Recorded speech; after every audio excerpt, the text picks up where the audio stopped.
So I believe we have now started our Big Throws season debrief webinar session, courtesy of Athletics Canada. I would love to thank Athletics Canada for continuing on I'm going to call it our Throws Week, because we've already started with our Throws Summit, the Ontario Athletics Ontario version, the online version last weekend.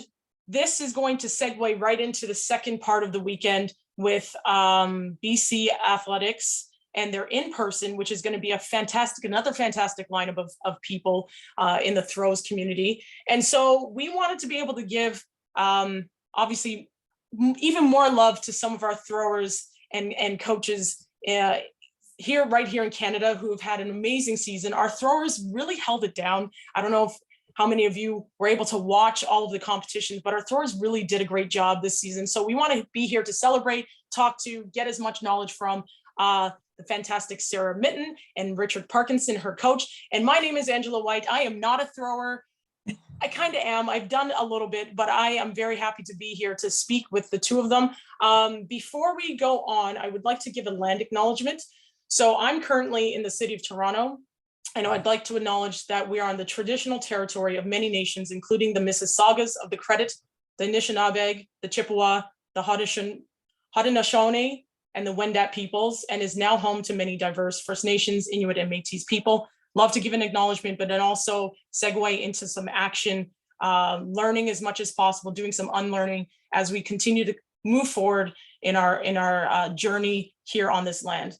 So, without further ado, I would like to introduce Sarah Mitton and Richard Parkinson as a part of this series, where we talk about debriefing. How do you move from one season to the next season? And what does that look like, not only just from year to year, but in a quadrennial, because we know that this stuff doesn't just happen from year to year. We want to continue to keep building. So if we can, I just want to make sure, for any of our participants or attendees, if we could make sure that we're all muted. If you have any questions, please throw them up into the chat. I'll be able to see that. Or you can just wait till the very end and unmute your mic and be able to speak to our fantastic guests of Sarah and Richard. I'm trying to see if there's anything else. Oh, just a heads up, this webinar is being recorded. So again, if you're feeling a little bit gun shy, you don't want to speak, again, throw your questions up into the chat. I will have no problem asking that. Hopefully I can do it justice and be able to get your point across. Other than that, there's a couple of other housekeeping things. Coaches who have entered their NCCP number will receive 1 PD point for their participation in this webinar, which is always great in terms of professional development. And I believe that's it in terms of our housekeeping. We do have about 40 minutes of discussion, and then moving into the the Q&A section for about 15 minutes. So we hope to stay on time. So without further ado, I would love to get Richard and Sarah up and speak about just kind of how do you move from one season to the next? So I'm going to start with you, Richard. No. Let me back up. First of all, congratulations to you both for an amazing last couple of seasons, especially last year. Sarah, it just seemed like every single time you entered the circle, it was just like fire. So if you could, Sarah, really quickly explain how that felt to just have such an amazing year, and yeah, like where do you think you can go from here? Yeah, well, thank you. Of course, it was a season that, I feel like I really needed, and I worked really hard to get to through the last couple of years, like some ups and downs. But yeah, it seemed like every time I stepped in the circle, we had something to celebrate, which was, from the beginning in, February, setting a Canadian indoor record, moving on to World Indoors, coming in that top final, which is something that I'd never done. And it all just kind of like took off from there. It was something really to be admired for myself. Like I felt like a whole new type of thrower. I was able to approach every competition a lot more confidently. And of course, the results just started to show. And Richard, kind of being able to springboard off that, as the season started, did you kind of see that happening, or was it one of those things where you're just like, we keep our head down, keep pushing and see where it ends up? Or were you more like, this is where we think we can end up? Well, the season was, so this time last year, we had made some changes and made some agreements coming into it. So one of the things we did was we said we were not going to foul even in workouts. So our training was, until Sarah found the groove of not doing that and me allowing her to do it. And I mean, you got to go back a little bit to understand why we made these decisions, to understand why we're doing this. But at this time last year, no. Did I think that we're going to have the season that we were going to have? No. It was going to be, we had some goals. We had some stretch goals. I still think for the year. We wanted to throw 1913 for the indoor season. Sarah through 1916. Of course, she had to outdo what I said we would do. The forecast was by 3 centimeters. So this time last year, no. Come Belgrade, I think that was where I went, oh my goodness, things are changing. So when Sarah was placed 7th, made her first world championship final, and had the nerve to stand in the circle and insist on the protest, and even tried to do it a second time, but won the protest and made the final. The maturity that I saw in the circle, not like she threw 1902 or another 19-meter throw, which is great, but it was more than that. I saw a change in her and the level of confidence, and that level of confidence just continued to grow from that point on. And so that was the turning point. That was the TSN turning point for me in the year where I went, uh-oh, what's going to happen? It's like the best uh-oh you can have, right? Oh, so yeah, terrific. But it really made things more difficult as we moved through the year, as far as predicting when we were going to throw far and how far she was going to throw. Because I like being right. When we go into meet, I already have a number in that I don't really share, and I like being right. So there's a number of times this year she made me wrong. But in the best way. Yeah. Oh, yeah. Sure. Definitely. Yeah, in a very, very positive sense. She outdid what I thought I was going to do by a lot more. So usually I'll predict based on the weekly averages that I'm seeing that week. I'll go, hey, 2% is a good meet. It's an okay meet. 4%, you're doing very well. There's a few times this year she went well beyond the 4% for the weekly average. But nationals, I mean, I sat there and talked to her boyfriend pre-meet, and he had this really fancy camera. And I said, you better have that thing ready, because today is going to be legendary. And I think if anybody who's on this webinar right now was on your presentation for the first weekend of the throws, they would have seen that video. I believe, was it the same video of Sarah's throw at nationals? Yeah, I have it available if we want to see it.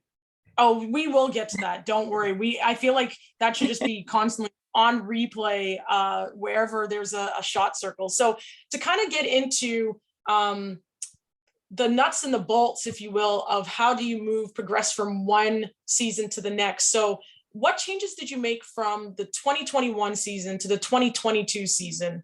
And why, or those changes, how did they make an effect so that Sarah had such a successful 2022? Well,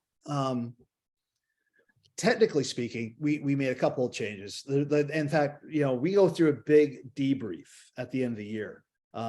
So Sarah goes on vacation for 3 weeks. Normally, like she did to Hawaii and other trips in Nova Scotia. Well, I go and live on the computer for 3 weeks, and I do a deep dive and look at all the key, I do all the key parameters, all of her key performance indicators. So I look at last year's plan and what we set our objectives, and looking at those objectives, I see what we did against those objectives, where we succeeded, where we fell short, and why. And through that, I have a lot of key lessons learned. Sarah also does a big debrief. I have a form that I call a feedback framework. And it's basically a simple thing that I took from my corporate days, my former background. And it's basically a quadrant, a piece of paper on a quad. And it's what's working, what's not working yet, what's missing, and what's possible.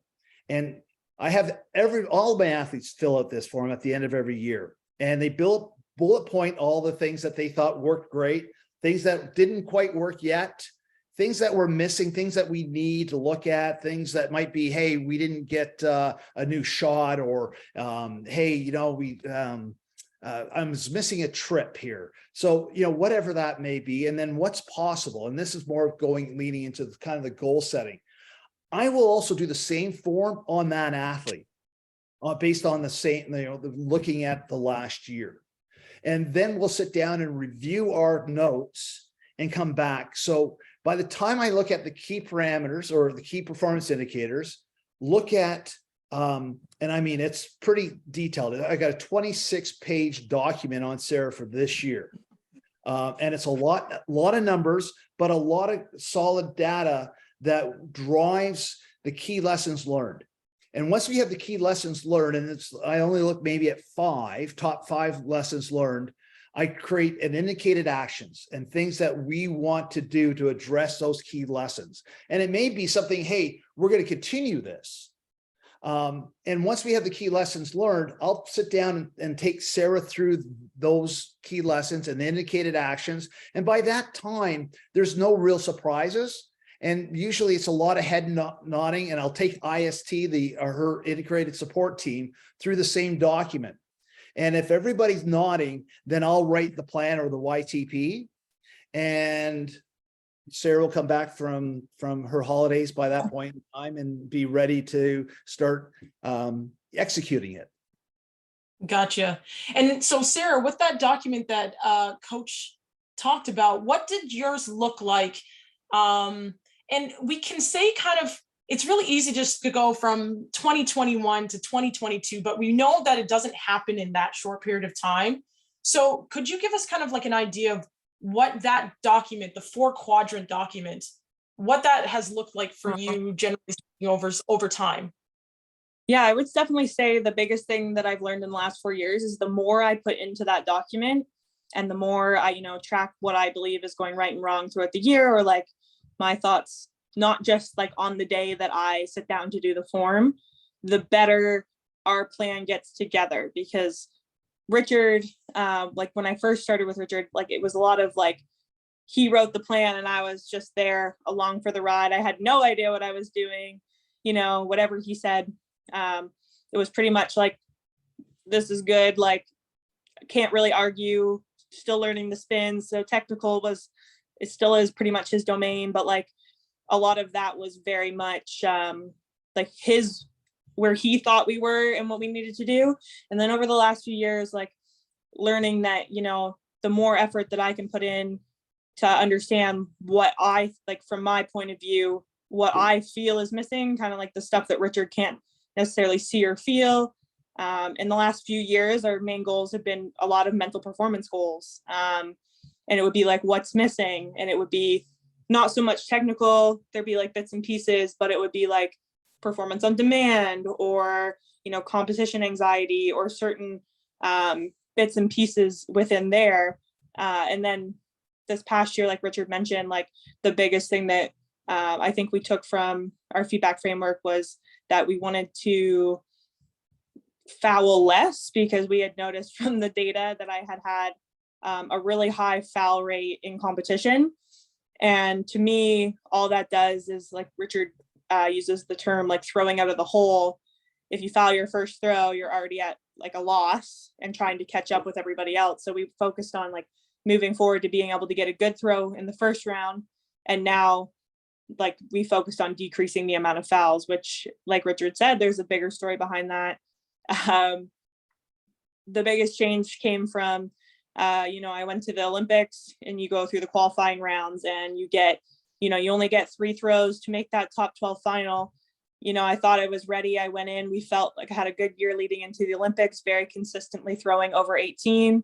My first round throw took a little bit too much off, trying to make sure I didn't foul, threw about 1664, 1662, pretty subpar throw on my part.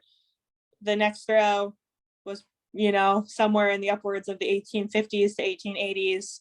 The potential of making the final was definitely in there. I stepped over the toe board by just a little bit.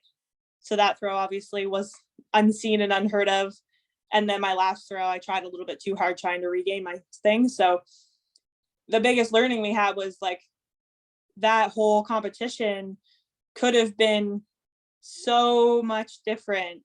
That whole experience could have been, it was the difference between placing 24th and potentially being in the top 12 just by fouling a throw. Like, it's not that I didn't have the potential to be there. It's I didn't have the tools that I needed, or I wasn't quite at that same level as the other girls. So moving into the 2022 season, like that was something that I came up with and Richard was definitely on board with. And like you said, we definitely saw some lower throws at the beginning as we were learning to work through that.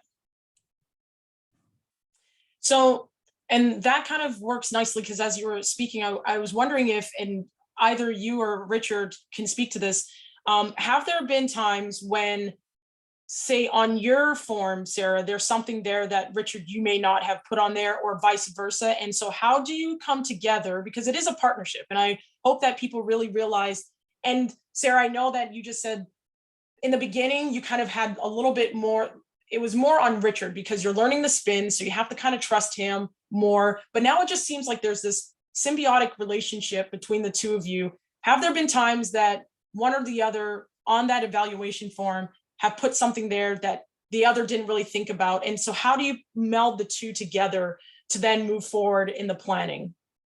Whoever wants to go. Richard, do you want to go? Well, in the beginning, as Sarah said, it was very coach led, and now it's more of a team. And the communication is, the communication and trust are the most important things in our relationship as coach and athlete. And really in the last couple of years, there's been no surprises on the form, and there's been good discussions or seeking clarity. I would call it more than anything, or there's no disagreements. It's more about seeking clarity for the other person to understand and working through that together and moving forward. So it's a cooperation and seeking the clarity and making sure that you understand what the other person is saying.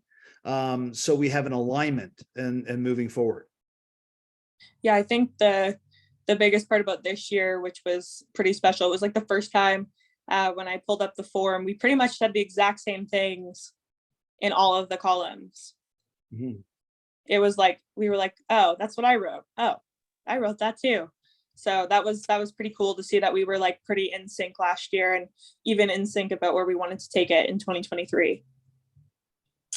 So, and I know that a lot of coaches and athletes will do their kind of big debrief at the end of the year, but is there any kind of mid-season debrief, or how does that work in terms of, so it's not like just this big pile at the end of the year.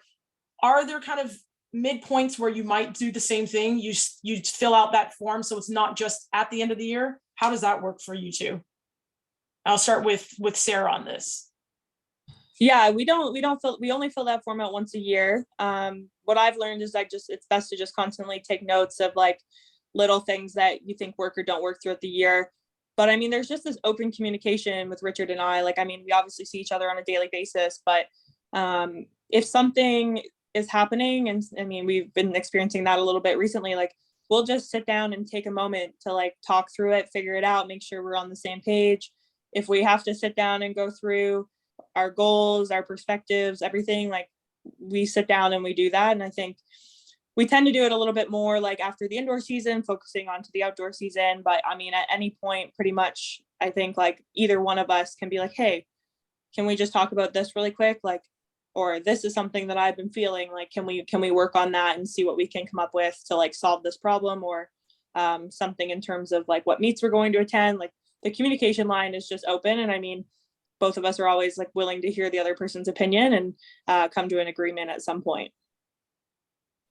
Yeah, and Richard, I know like at the beginning of the season, so you have your debrief, you're working kind of on the same wavelength in terms of the things that need to change, but are there times when that debrief and the information that comes from that changes as the season goes on? Yeah, so it's, constantly, right? So as soon as the plan's written, it's old. It's Gotcha.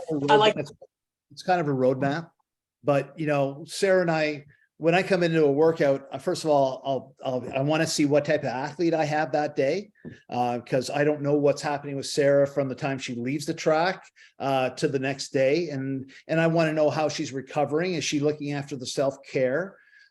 We do a lot of self-monitoring. We have, as long as the compliance is there, we have an app through Smartabase. So all the athletes, it used to be on an Excel spreadsheet, but because everybody is on this thing, we created an app where they will fill in every day, hours of sleep, stress levels, my appetite, my training willingness, and stuff like that. So I can actually, if they're compliant, when I wake up in the morning, I'll go through this to see what type of athlete I have coming to the track that day.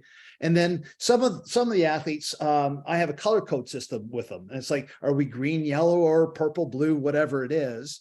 But Sarah and I usually just, hi, how are you? And by that time, Sarah's answer, I usually know it's a good day, or okay, we may need to change some things on training today.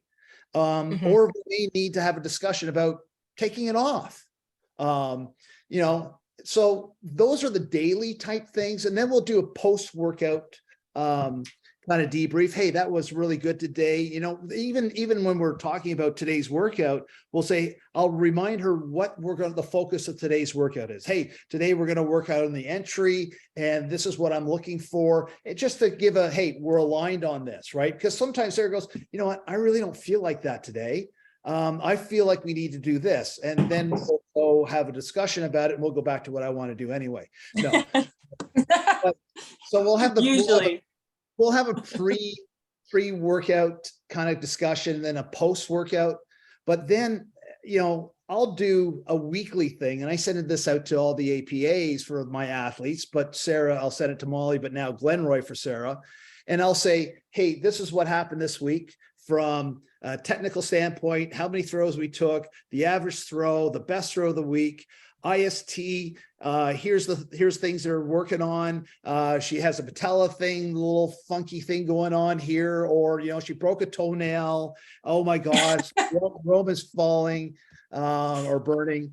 To S&C, hey, we missed the PB and squat this week. Things are going great. And then here's the plan for this week. And Sarah's copied on that as well. And of course, the program's attached to this. And I'll put the graphs on how we're doing and, showing her adaptation curve and where we are in training. So everybody at her IST, her integrated support team, is aware of what's the plan.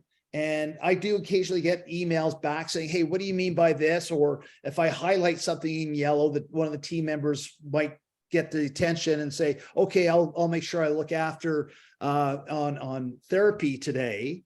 Sarah has a little wiggle on something. Okay, we'll pay attention to that. So it's more of a communication, just not from Sarah and I, but out through me to the team. Also lead it with the team. It's coach led that way, but it's a team Mitton when it comes to Sarah and I. And then at the end of each block, I'll do a big review. So I'll look at what did we do? How many throws did we take? What out of all the implements we throw, is it, from the 3K to the 5K to the 6K, the percentage of throws, how's that compared to last year? How's our average distances? What is our weightlifting tonnage? Her average sleep this year in block 1 compared to last year, why is that lower? What's changed in her personal life, that type of thing. Why is she not getting more sleep? Or why is she getting so much sleep? It's finally because she got rid of Netflix. I don't know, but I'll do that debrief every single block, every training block. And yeah. So the debriefing isn't just necessarily just in between the seasons. It's not just what happens in the fall. It is a process, and you can do that. Obviously, you're doing like these little check-ins daily. And it goes back to periodization, right? You have your microcycles, your mesocycles, and your macrocycles. So just like that's how the debrief almost happens as well. You have your kind of general debrief that you're going to have on today, for instance, like a training session day, and then that can go into your mesocycle, and then you have your macro cycle. So that's what it kind of sounds like. And it seems like a very good plan to just kind of keep, like you said, Sarah, keep the communication lines open so that, and like you said, Coach, that there aren't these surprises that kind of pop up. So it's a very meticulous system that you have going, and it's very, I mean, my head almost exploded with all the different things. And I mean, I obviously an athlete for probably too many years, but it's great to see that there is that care that is being done. And so, Coach, does that change from like when Sarah was baby Sarah, or with the athletes that you have now that are probably like in their baby form, if you will, their younger selves? Does that debrief change, or is the process still the same? The process is still the same. The direction with Sarah now versus baby Sarah, it was very, very, as I said, very more coach led. But now that Sarah is very world class, throwing very far, it's more of a team effort. And she has a lot of input now versus me saying, hey, we're going to do this today. She has a lot of input into what's going on in the plan and why I'm suggesting we do it. And she has say, hey, I think we should be doing this. Like the no fouling thing was really her idea. And I was like, all right, good, I'm on board, because I hate fouling. So it was perfect. So it was her idea. It was her input that drove us to that, doing that. And she had to understand, though, what she was asking for was, hey, she had to stop and learn how to keep in the circle. That meant all my graphs, and I get upset when people mess with my graphs because, oh my gosh. So we had to make sure that in fact, what we did is keep the numbers.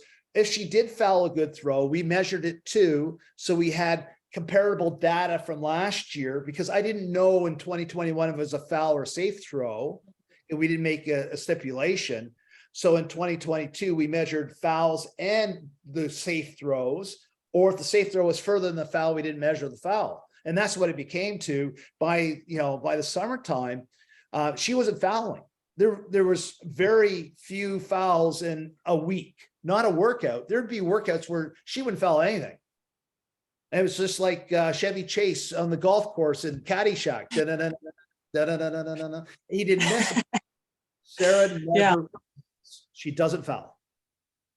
And I find that's really awesome, Sarah, that you took that as the, I guess, the task that you wanted to work on. So from your perspective, Sarah, if there's any athletes that are watching this webinar, what are some of the things that you put in your debrief? What oftentimes are like, what kind of content goes into your debrief? And then Richard will go into what your content looks like. I know you probably have some information you can share with us, but we'll start with Sarah. What kind of content does your debrief look like? What are some of the elements you put in there? Yeah, I think like we've said, like baby Sarah versus Sarah now, like has a lot more input and a lot more suggestions to the team. I have no background in coaching, no background in like S&C, but I go through those motions every day, and I can see and feel like what works for me and what doesn't. And I mean, Richard's definitely like the numbers guy, but sometimes the feeling of stuff matters more in the long run, or something that we're doing, I think, makes me feel strong. So for me, like, I mean, a lot of the times it's like, like in a positive, it would be like continue working with like mental performance coach, like all of that work that we've been doing, like just like to check the box. It's like that work is completely necessary. Like we're not done with working with like mental performance. And then like something this year that I suggested was from a weight room perspective was more like clean and snatch pulls, because I felt like my strength level had kind of plateaued a little bit throughout the year, and in those lists specifically. and I needed a different way to work on getting stronger in those. And so that was something that like I was able to pull out of like just like a base knowledge of like S&C. Like that's a piece that I felt was missing. So I added that into like what's not working yet or something, what's possible. We talked about throwing like a different weight of shot. I put in just like it was like throwing a 3.75K, which we now have access to just because of the wall shot. And we had been throwing a lot of 3.5, which from a coach's perspective, I think Richard would agree that it has a higher correlation, or nobody has thrown the 3.75 because it's just been like this new thing. But for me, like that shot put feels more like a 3K when I throw it, as opposed to the 4K. And the whole point is to throw it with a little bit more speeds to simulate like competition. But I want that shot to feel a little bit more like the comp shot, to see like what I can do with that just minimal difference in weight. So that's like a few things that go into mine. Even on like a coach's side, it would be, you know, I felt like I'm pretty sure something I wrote. I felt like we had the best year communicating, probably like the best teamwork we've had to date, and probably the reason why we had such a great year. So I feel like it's anything from like all aspects of IST to how like our relationship has worked, how Richard and I communicate in meet situations, even as much as like our travel history. Like I liked going to Europe 2 days before as opposed to going a week early, like just little things that go into that. So it's kind of comes from a little bit of everywhere, and it includes everything and anything. But just whatever I had noticed and taken thought of during out the year. Gotcha. And Richard, from your perspective, and if you have anything to share, please, what goes into your debrief? What does that look like? So from a coach's perspective, what are the pieces that you're putting into those debriefs? Well, I'm putting a little bit more concrete data type things that we need biomechanically. We know certain things and certain elements and touchdown times, contact times, and how we're going to increase those. Strength levels. We developed a technical model, a podium model, what we think Sarah needs to do to be on the podium, and what's the difference, the gap between that. So I'll put those type of things in there. But, you know, when Sarah talks about the things she was putting in, those are things that are more feelings that I can sit there and from a technical standpoint and say, hey, you know, that looks really good. I need to know how it feels to her. So I don't know that unless I ask, and she's willing to communicate and share that. And I need to listen. So when she was saying, hey, you know what, the 3K shot, I don't really feel it anymore.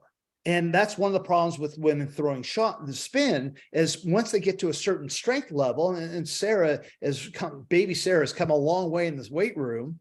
The 3K, she's having problems feeling it. So the 3.5 and the 3.7 felt more comfortable for her. And if that feels more comfortable, then, and she makes her happy, a happy athlete makes a happy coach, right? So she started liking that more, and we started seeing the progress. And for crying out loud, I don't care if it's 3 or a 3.5, as long as it's going 19 and 20 meters, the one that counts, then, hey, let's do it. If it's making her happy and it's making it go further, we'll do it. Because the strategy and the premise behind it is still velocity at that point in time. When she's lifting heavy in the weight room, I tend to have her throw lighter implements. So I don't really care if it's a 3.5 or 3.75. If she feels better about doing it, then we're going to do it. And I was just going to say, it seems like you were talking about the speed of the shot. So if it's a little bit heavier and it's going further, that seems like a win-win, really, at the end of the day. So we do have a question that came in that asks, how many athletes do you coach? And they said, this is a fantastic amount of data collection. Yes. And if anybody knows Richard, there's a lot of data that's going in. And so how many athletes do you currently coach? Currently I coach 5, actively 5 in my presence. I have 2 others that I do some outreach work with that are in the States. But you know, I've really cut that down. Glenn Roy's been insistent on helping me do that. Because at one point in time, it was when baby Sarah first came in, it was like 18 athletes. It was a lot. I had no Yeah. life.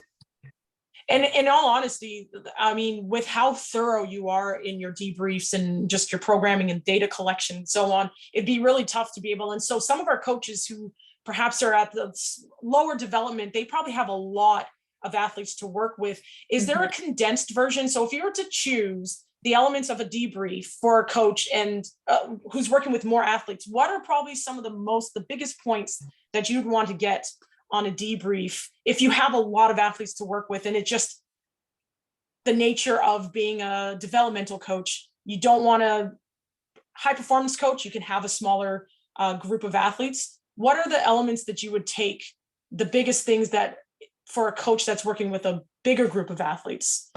Yeah, the easiest things for me to think about top of my head is I would be wanting to know kind of their sleep habits, some of their lifestyle habits. But that feedback framework is a very simple thing to do, and it's very quick, bullet pointed. I could share it with if people want to email me later, or I could send it to you, Angela, to send out. So it's a very simple form to do. But the other thing is, we track our throws. We measure our throws daily. And that's just putting cones out on or shoes or a piece of tape out on the sector and collecting that data. You don't have to do it every workout. We do it every day. Because I could show you, I could tell you the last 6 years what Sarah threw on session 13 back in 2017, block 3. I can go look it up and tell you the number. So to get a general idea and show how people are adapting technical progress to the physical adaptation to the training, measuring throws is a good way to do that.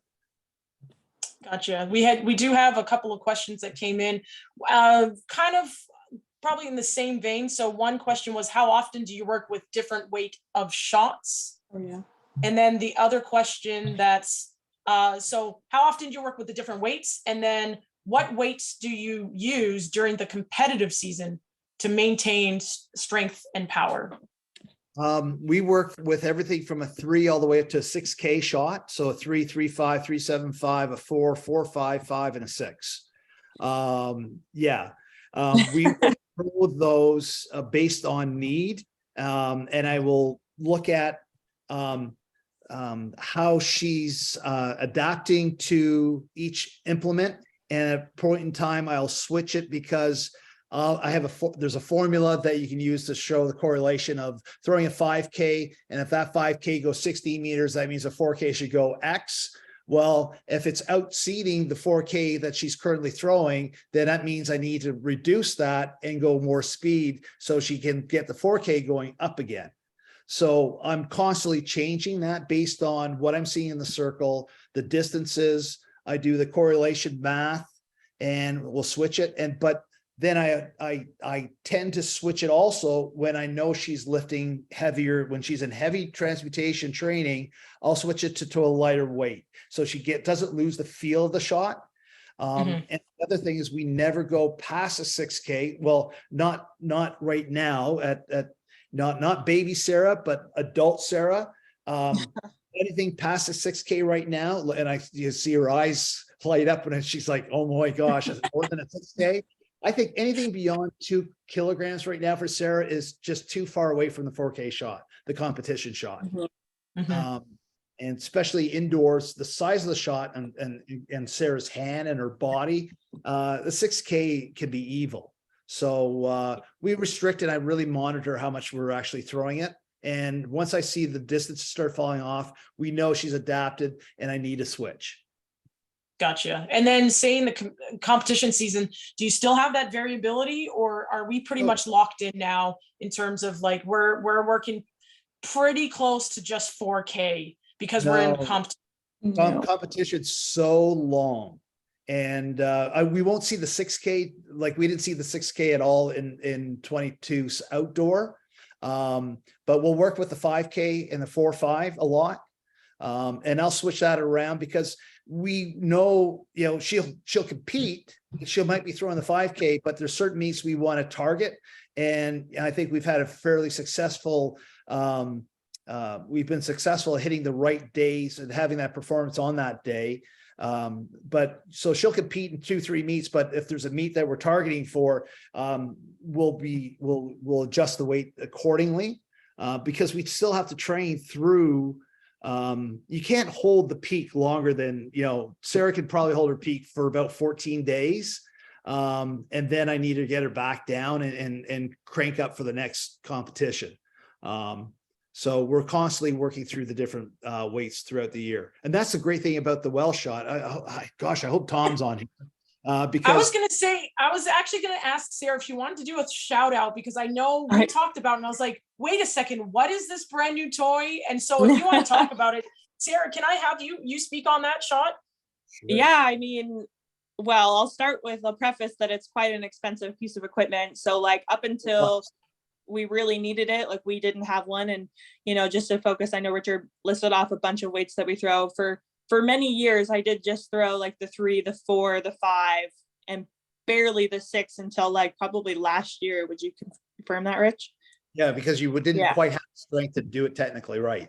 So like I pretty much played with just like the 3 basic shot puts for like 1 up, 1 down, because the 5K was still like heavy enough for me to have that specific strength coming through, and then the 3K was perfect enough for like the speed.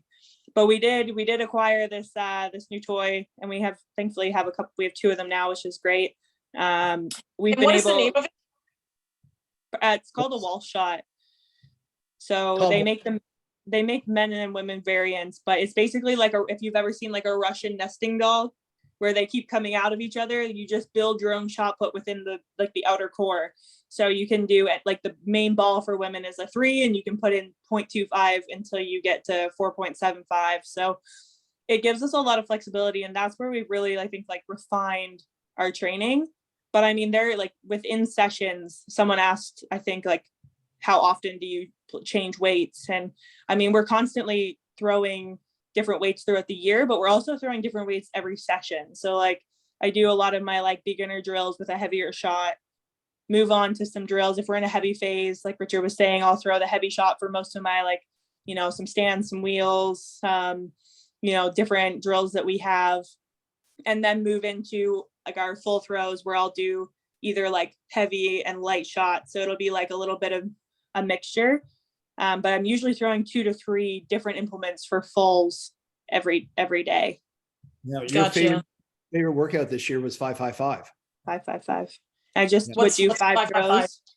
I would do five throws with the 4K, get my feel for the ball, and then I would do 5K or 5 throws with the 3.5, and then I would do 5 throws with the 3.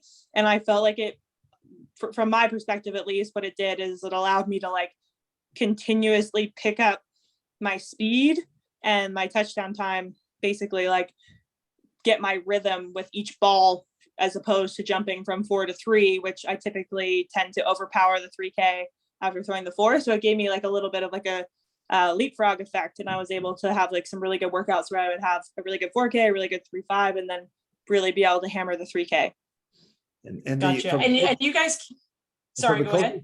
From a coaching perspective, the reason why I like the 5-by-5 is that as she goes 15 throws, and she's already done like probably 10, 12 throws already. As we reduce the weight, she's getting tired, but the weight is equaling that out. Mm-hmm. So I'm getting the quality as well as I'm getting the quantity, the session that I want. So you're able to hit the volume, but also kind of keep that intensity under control somewhat by reducing down the weight, so that as you fatigue, it's just like in the weight room, as you fatigue, you're not going to be able to give as much. So you need to change some part of the stimulus one way. So with that, Tom, so it's Tom Walsh, who's famously from New Zealand right. Thrower. It's his shot, that the Russian doll shot. Is that just outdoors, or is there an indoor version as well? Specifically outdoor. You want to know the why? Indoor shots, it would be too challenging. They don't throw indoors down there. But if Tom's on this call, I'm just saying, I'm not too sure how you can make it work, because I'm sure the indoor shots tend to kind of fall apart anyways. But if it's doable, Tom, I'm just saying Yeah. there's a market in Canada for it. I'm sure there's a huge market in Canada for something like that in indoor shots. So No. just to kind of keep moving on, or sorry, Richard, did you have? Well, it's just that they, in Europe, most of the other places outside North America, they throw outdoor shots indoors. So, Well, come on. Well, that's not yeah. going to happen here. But the other reason why I like the well shot, and not to drag this on as a public service message for this thing, Listen, we'll promote it. it saves a lot of money on travel. When we Right. travel and carrying a suitcase full of 3K, 3.5, a 4, a 5, and a 6, that's a lot of extra luggage. And the airline loves, they see us come and they just sit there going, all right, show us the money. So the well shot saves us a lot of money.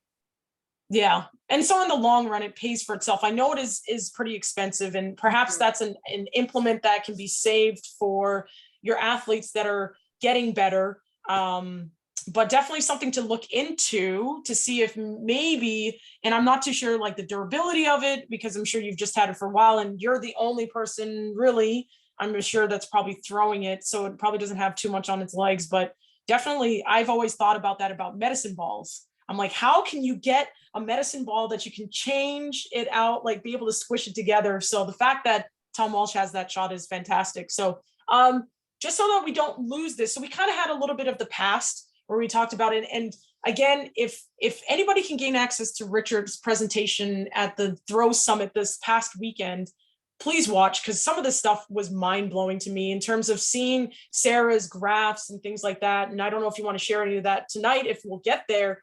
But again, this isn't just like what happened between 2021 and to 2022. This has been a kind of a progression. Obviously, we work in quads, but it goes beyond that. But now we're moving from the 2022 to the 2023 season. So I'll start with you, Sarah. What are some things that you've seen in your debrief? Because now you're at kind of like the top of the mountain, whereas before, you're still climbing up. So what are the things now that you're squeezing the lemon? What have you put on your list in your debrief from 2022 to 2023? Yeah, it's funny. We definitely talked about, like, do we just keep going? Like, things are going well. Do we kind of stay the course? And I mean, obviously, if it's not broke, don't fix it. But it's more on like the finer details now. And like, I think it's really come down to after 2021 to 2022, along with, that fouling clause, I guess. We did really work on this new technical piece, which really allowed me to get more separation in the middle of the throw. And that I definitely would attribute a lot of my extra meters to, being able to stay back and really apply force over the ball. And we call it closing the system, which is basically like I actively close my left arm in the back of the circle as I'm coming through the flight phase.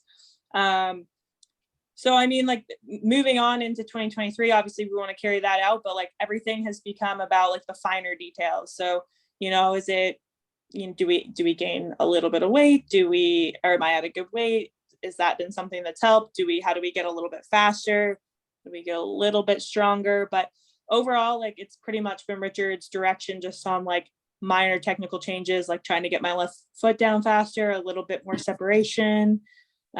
It's really come down to those finer details, as we've learned that, little things make, such a big difference. And, centimeters put you on the podium and centimeters keep you off the podium. So whatever you can do to, like you said, squeeze that lemon just a little bit more, is really important to us. Gotcha. And Richard, how about you? What's kind of on your plate in terms of moving from the 2022 season to 2023 and also beyond, because we're really close to Paris 2024 as well. Oh, Paris 2024, we're less than a year and a half away. So you can almost taste it. It is an evolution. So there's going to be some continuation and as Sarah said, some small tweaks here and there. But the small tweaks can make big differences, and it is a game of centimeters. However, I think by Paris, you may need to go 21 meters. 20 meters is now the new 19. everybody there'll be a lot of people, I think, throwing 20 next year. I think there's 8 to 12 women that can do it on the day. I mean, it's a very, very tight group of women. They're all getting it. They all do it a little differently. I mean, Chase is a bit taller than Sarah, and a little bit bigger. Sarah's utilizing a little bit more speed than Chase does. But they're both getting there. They're both finding their own way to Paris and the podium. As Sarah said, we know we have a technical model. We know what our gap is. We know that the podium technically from a body weights, because Sarah brought it up, the BMI is roughly 32 BMI. We'll measure Sarah against that. And is it too much weight? Does it affect her speed? Is it affecting body and her knees? So we got to make sure that doesn't happen, because Sarah's 26 now, and we have hopes that she'll continue at least to LA. So we've got to make sure long-term health is there as well. So lean body mass, get stronger. Sarah is not the strongest thrower in the world. So we've got some gains there to build upon as well. Oh, you're muted. I did this all weekend during the throw summit as well, because I'm very good with technology. So thank you for letting me know, Richard. So one of the question did come in, said, you're big with the numbers. How could you track feelings on the day? Do you measure it or just make notes? And I guess also, Sarah, do you measure kind of how you feel? Because as much as numbers are helpful, there's other components to it. And Sarah, we kind of talked about that last night. There's also that feel that comes with it. So on a competition day, are you measuring, how do you measure the feel that's coming from the measured throws? How do you attach the qualitative with the quantitative? Yeah, that's so hard to explain. And I think the best way I can explain it is when I threw 2033, it was a feeling I'd never had before.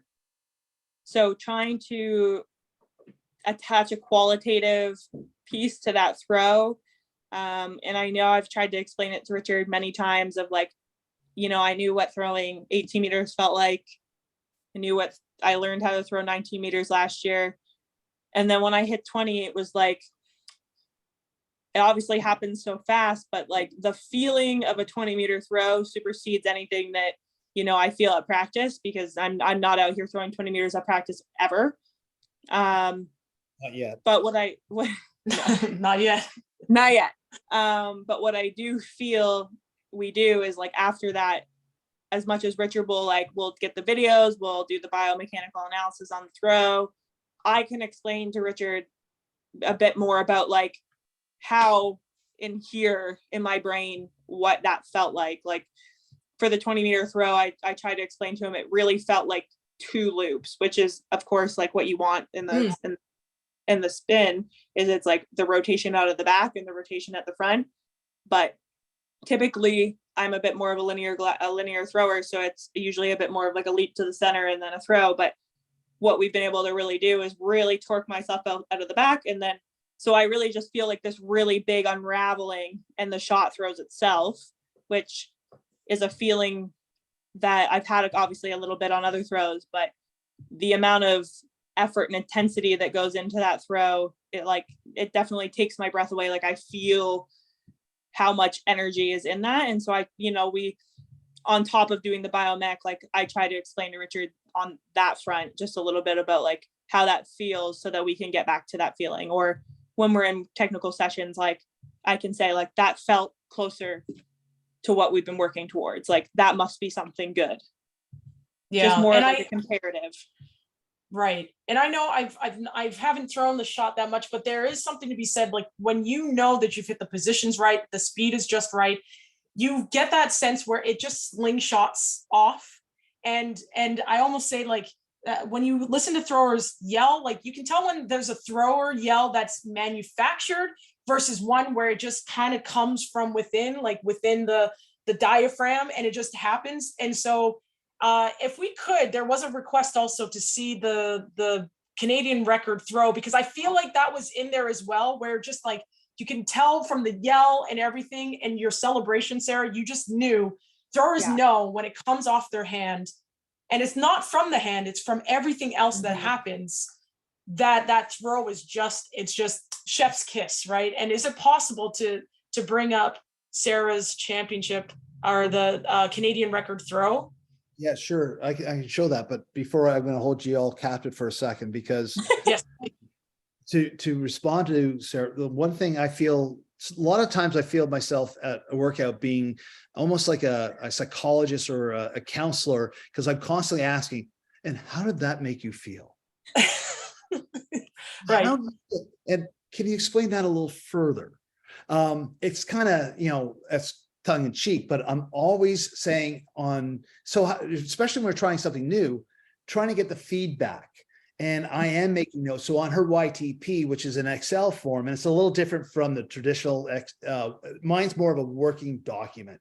It's a living, breathing document. On the far right-hand side, I make coaching notes. So where I reflect, and I have my world domination book. After workouts, I will reflect on what we did and what that made the athlete, her feedback, so that in 2 months from now, or 3 months from now, 6 months from now, and when we have it down, I need to find something to get her that feeling back. I'll go to those notes and go, what did we do when we were throwing the 2033? Oh, yeah, that's right. It made her feel this. So let's go back to that. And that recaptures those feelings. Right. And those are really important. And we're actually getting pretty close to the time. So I want to make sure that if there's anything else that you all wanted to say before we close out, and hopefully we can see that video. I'm sure it's out on the web somewhere as well, if we don't get to it tonight. But is there anything else that either Sarah or Richard, you wanted to kind of express to coaches, athletes out there in terms of the debriefing and moving from one season to the next, how that all works? Anything else? You got to listen to your athletes. As painstakingly as it may be, you have to listen to them. And that's one of the biggest lessons I ever learned in coaching, or in marriage. You have to listen to have a good relationship. Right. And it's very, very true when you're listening to your athletes. And Sarah, how about you? Yeah, I would definitely agree with that. But I could say, I think the best thing about being coached by Richard is what he just mentioned, is all those notes and all the data, of course, that's great. But what he's able to do is, as a shot putter and as an athlete, you have ebbs and flows in your performance and your practices. And sometimes you get into this little bit of a lull. And the best thing that Richard's able to do for me is when I'm struggling to find the feel, because I definitely throw more based on feel and technical cues than I do. He is able to find that that information. He's able to go back and be like, okay, so we actually were working on this. We did this drill, we did XYZ, and you felt really connected to the ball. You were happy, you were throwing far, things had really progressed. And that's been really crucial, I think, moving through the seasons, because of course, like Richard said, I can't be on all the time. And I mean, we've been able this past season to be on a lot when we need to be, but there was a period right before World Indoors where I was so out of the circle, so away from the ball, so disconnected. And Richard actually pulled me back the day of the competition. That morning we went out and did a technical session, and he was like, this is what you need to do because this is what we worked on and this works.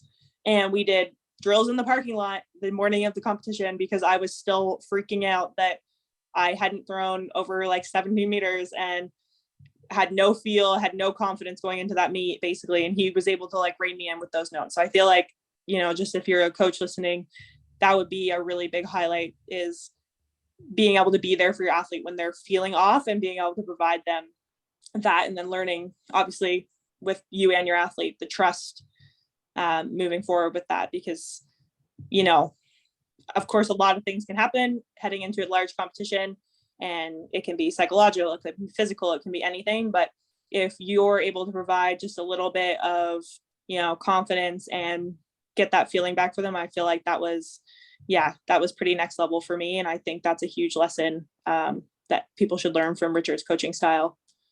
Yeah, I think we actually even did the same thing even at nationals. The day before the meet, Sarah goes through a pre-meet routine, which we throw maybe 6-10 times, and she's really feeling it. If you saw the presentation this past weekend, I showed a throw that was 19 meters plus, and she goes, "Oh, I like that one."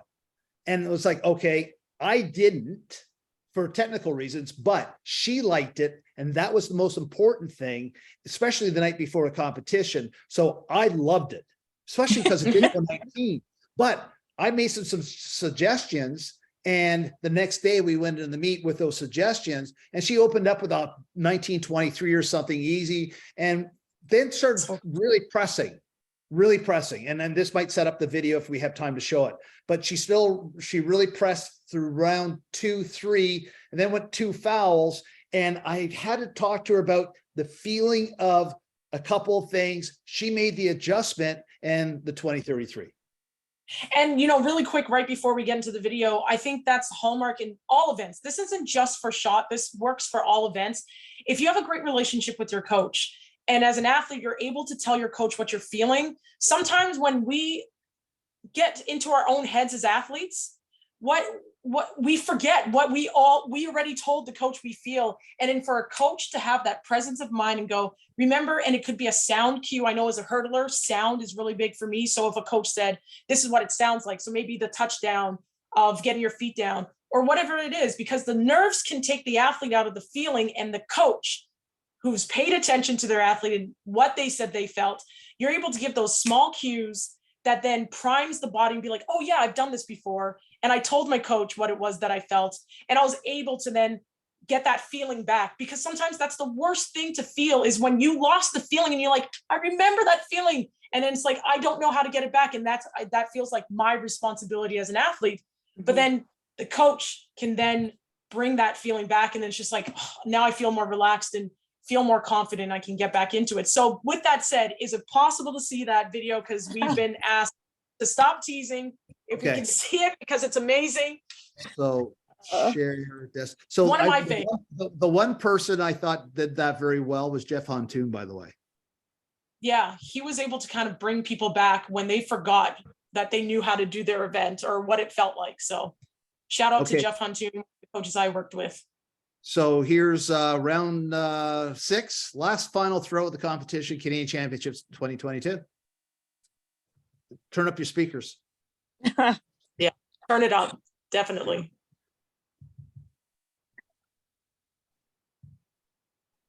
I think you need to turn it up. You got to blast it.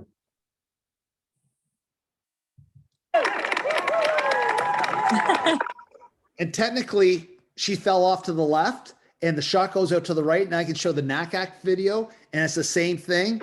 She's way over here. So not aligned with the shot. Yeah. But the one thing she did do is create the velocity. And when I see the 2 vectors going with her body over on the left-hand side and the shot going out the right, I just know, oh my gosh, if we can get her lined up, there's a lot more there. 21, I don't know. Oh, 21 for sure. Oh, honestly.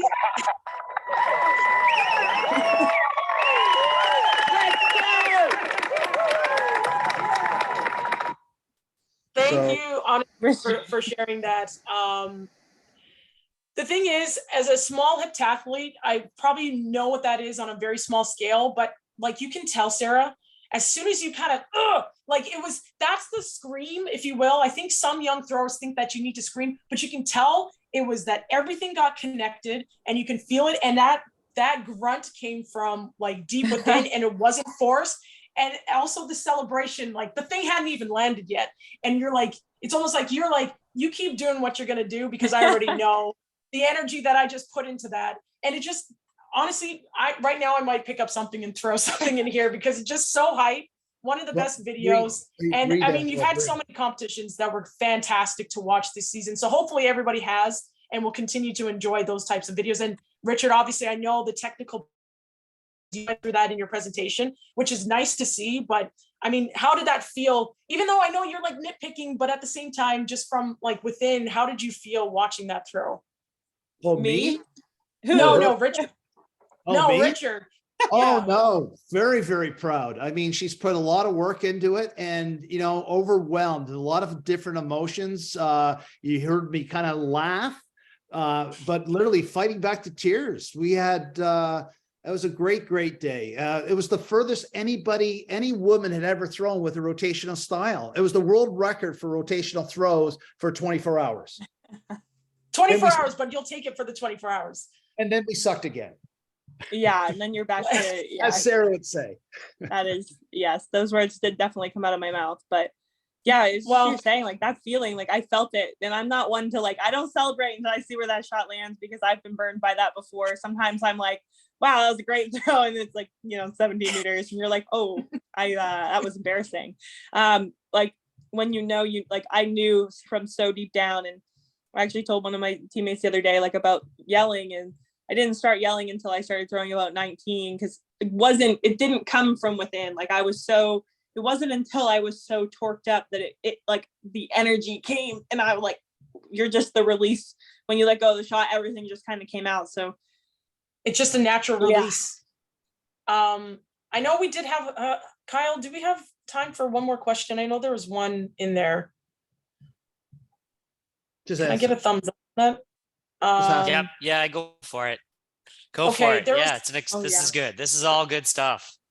Okay, I could, Sarah, we talked yesterday, and I could listen to you forever and just listen to your experience. So real quick, there's a question that came in. I believe this is probably for you, Richard. What did you find was the best way to work with another coach and make sure the athlete is good for both seasons? Club coach to university coach, for example. I'm not too sure if that's for Richard or for Sarah. Either one of you can answer. So again, it is, what did you find was the best way to work with another coach and make sure the athlete is good for both seasons? Club coach to university coach. I'm not sure I understand the question. Yeah, I'm not sure. Maybe this is for Sarah, like when you're transitioning from university, or like if you're working with a club coach and a university coach, I guess maybe I'm going to anticipate that this person is working with athletes that then move on to the university, and they're still going to be working with that athlete when they come back to club. I mean, when I was in 2017, I was still at the University of Windsor. I had moved to Toronto for the summer to work with Richard, but I was still a glider at the time, and he kept me a glider, and I worked with him all summer. I would say without like very much feedback to my university coach at the time. I also am not sure we had a university coach announced yet. There was a few coaching changes when I was there, but after 2017 FISU in August, I went back to the University of Windsor, and Richard had switched me to the rotational technique, knowing that, my commitment was coming back to him in 1 year's time. So Richard actually had to do a lot of work with we were in 2 different cities, and he was communicating with my university coach who, she was a shot putter. She had like the experience to help me while I was there.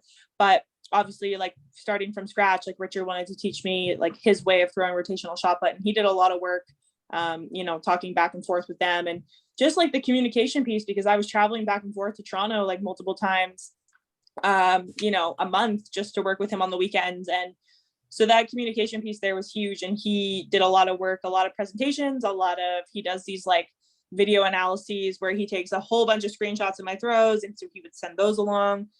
He would send me cues. We would communicate with my throws coach. In terms of, university to like, even if you're an NCAA athlete coming back for the summer, I feel like Richard would have more information on that, because he does coach a lot of people who return from university, and then he trains them in the summertime. So if he wants to touch on that. Yeah. It's tough when they go to the NCAA and come back, because you don't really see them. When Sarah was coming back and forth from Windsor to Toronto bi-weekly or even weekly, it was easy because I had touch points. But when the athlete goes to the NCAA and you don't see them for a long time, i.e. Ashley Pryke, she would come home. I'd a few weeks and then we have nationals and the season was over. So it was more like putting a Band-Aid on things. Same thing with Grace Tennant. Now Grace has graduated. She's now training here full time. That would be interesting to hear her point of view on this and how things have changed. But we are going right back to route one and rebuilding it. And it's looking great. So it's tough doing the NCAA thing because NCAA coaches really only have that season to worry about it. Very few of them, I'm not going to paint them all, but very few of them really have long-term development past the 4 years they have the athlete. Where the neat thing about Canada and youth sport, if the athlete's staying around, is that you can have a longer term vision and look for the athlete a longer term. And that makes it easier. Yeah. I And I know from my own, yeah, I hope so too. I know from my own experience with like moving, sometimes it just kind of depends. When I moved away to school, I ended up losing contact with my club coach, but I think at that point we outgrew each other. So I think sometimes just knowing that that might be the case, and sometimes like every coach plays a role in an athlete's development, but also like you said, Sarah, and like you said, Richard, communication is key. Being able to, if you are, even if you are like working in between, it's the communication that really has to be there in terms of making sure that you and the other coach are on the same page, understanding what the goals are. If you're working in the NCAA, there are some coaches, my coach, who actually, I mean, I had the benefit of them being Canadian, so they understood the season beyond the NCAA. I think some coaches are getting hip to it because a lot of these NCAA athletes end up going and representing their countries, and it looks good for them in terms of recruiting. So I think it's a benefit if they do communicate really well with any club coach. And but just knowing that sometimes it just depends on, especially the athlete's development. Like Sarah, you probably at some point outgrew the coaches that you had been with before, and then made that full transition over to Richard so that you can start making those different leaps and bounds to where you are. But those coaches definitely played a role in your development to get you where you were able to start working with Richard, I'm sure. Oh, definitely, for sure. I mean, there's lots of coaches in the past, you know, particularly my high school, junior high coach who got me to the point of even going to university. Like, she definitely had a huge impact on my throwing career. But for her, it was like she had felt I outgrew her and this is like the first time I met Richard. She was actively finding somewhere for me to go. She was like, you know, I've taught you all I can. I need to find somewhere for you to go. And that's when, you know, I found, obviously I was heading to university. So we didn't keep contact, even though, well, we kept contact because we're friends. But from like a throwing perspective, like I would come home and she would help me as much as she could. She would support me. She would help me at competitions with whatever I needed. But that coach athlete relationship sort of fizzled out just because, you know, that was no longer an option for us. And then as I moved to university, like, had the goal been different, you know, had I met Richard, you know, earlier in my years at Windsor, and like I was working with him in the summer and the coach in the winter at university, it might have been different. But when I met him, I had only, like, I knew within 1 year the goal was to move to Toronto. So it needed to be more of a teamwork balance. And the goal was not U Sport. The goal was, to be able to move to Toronto to try to make the Olympics in 2020. So I definitely applaud all the coaches in the past who helped me get to where I am, and put up with, you know, the dreams that I had and the vision. So they were all really good sports about being open and not having a big ego when it came to throwing, and their connection too. So yeah, and let's give thanks to all the coaches at all the stages of development, because they're all important.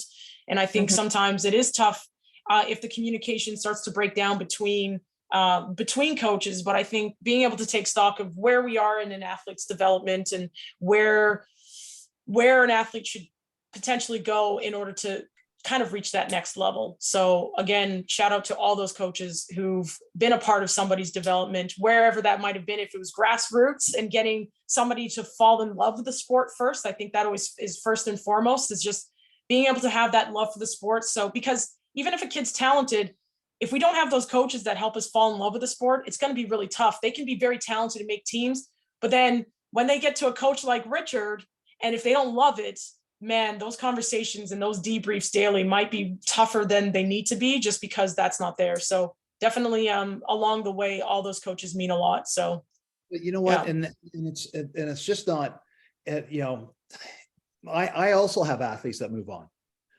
Ashley Pike, we knew we were coming at the end. I got her to 57 change a few times, but there was a point in time where I knew I was running out of things and I needed to find something to keep her into the sport. And so I took her to Finland, or sent her to Finland, and that is now where she is. She's found a new coach there and is blossoming, and hopefully it pays off for her, because anytime you do make a change, there is a bit of a downturn sometimes.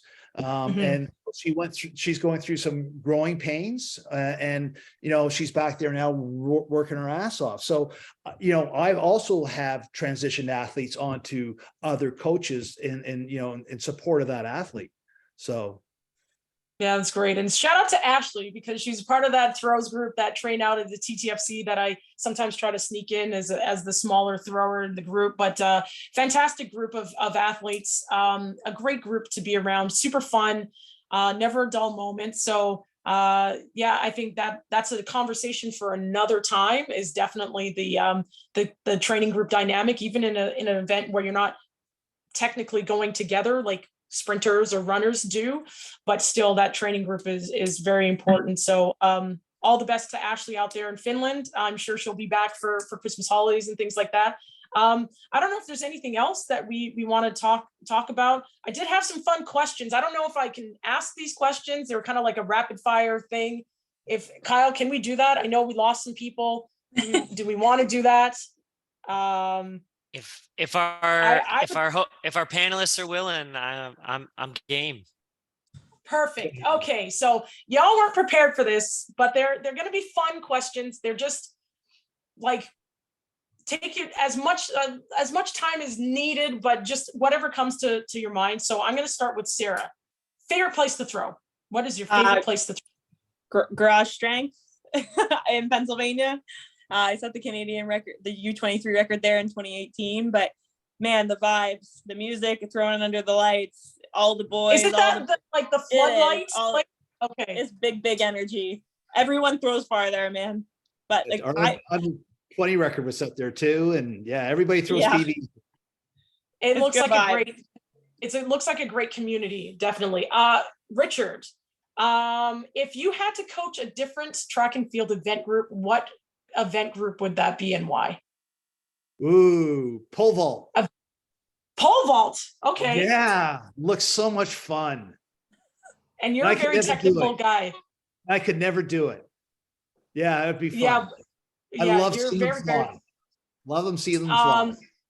Yeah, and you're technical, so I feel like you could pick that up, even if you've not done it yourself.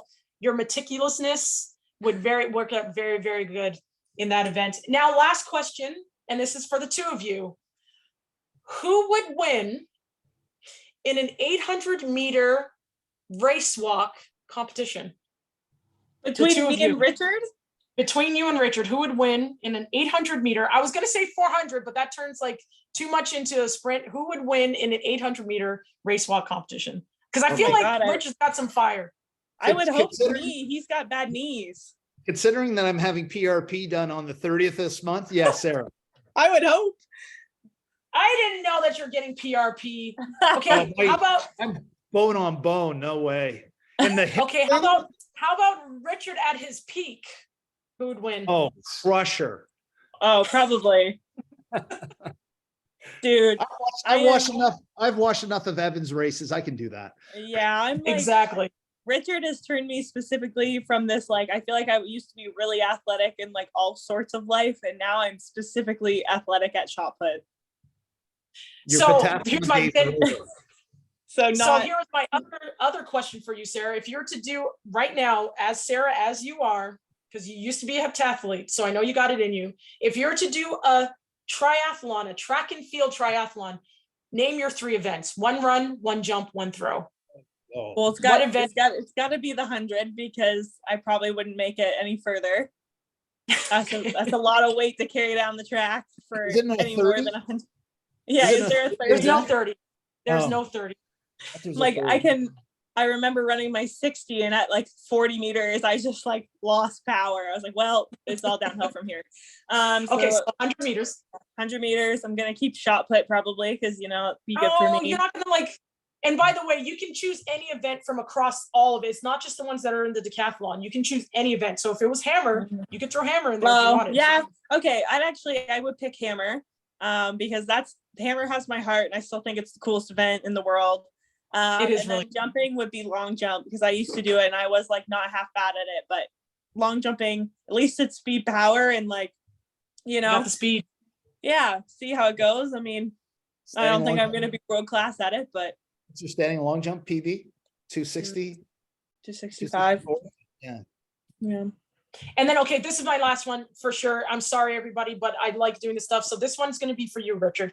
What is the best excuse a thrower has ever given you for missing practice? What is the best excuse a thrower has ever given you for missing practice? Their best excuse. Funniest, weirdest. So many good ones.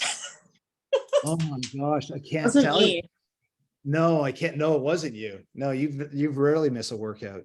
And your excuses are pretty lame. You got to work on those. No, I can't tell you. I can't tell you without divulging who the athlete would be. So I can't tell you. Oh, okay. I'm sorry. Well, that's I'm okay. sorry. Can you tell me later? My dog died. My aunt, my uncle got pregnant. I don't know. I'm thinking of mash and clean or stupid excuses, but yeah, I've had some pretty good ones, but yeah, no. The best one you can't tell us for confidentiality, and I do appreciate that, Richard. But when you're done, perhaps write a book about the best excuses. Oh, it's already started. The book, Perfect. no, the book's already started. It's all. That's all. Yeah, it's already started. Well, hopefully you can write that book so then some athletes can have some really imaginative excuses to get out of not too many workouts, just one or two every once in a while. But if either one of you have any closing things that you want to say to our attendees or anything to add to this, or is that a good place to end? Yeah, just say like, thanks for listening. I mean, we're happy to be here and sharing what we've done. I mean, if anything that we've done can help someone else get to this level or get to, a personal best or anything, like we're more than happy to share and be here and be a part of like this community. So thank you. That's fine. Exactly. Thank you. Well, Richard, Sarah, thank you so much. Everybody, please check them out on all socials. Check out the videos. Keep this vibe going. The throws community is such a great community, very supportive of one another, and just being able to see you can throw heavy things as far as they possibly can. It's a great group of athletes and coaches and just fans.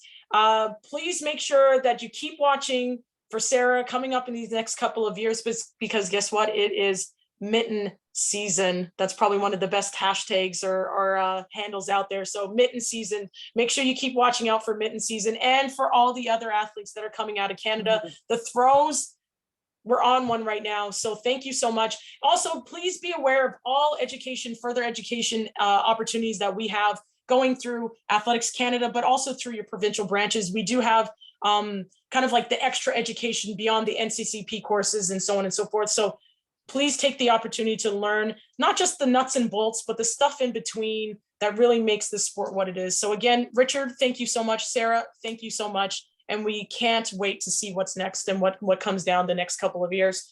Big time fans of you both. So thank you.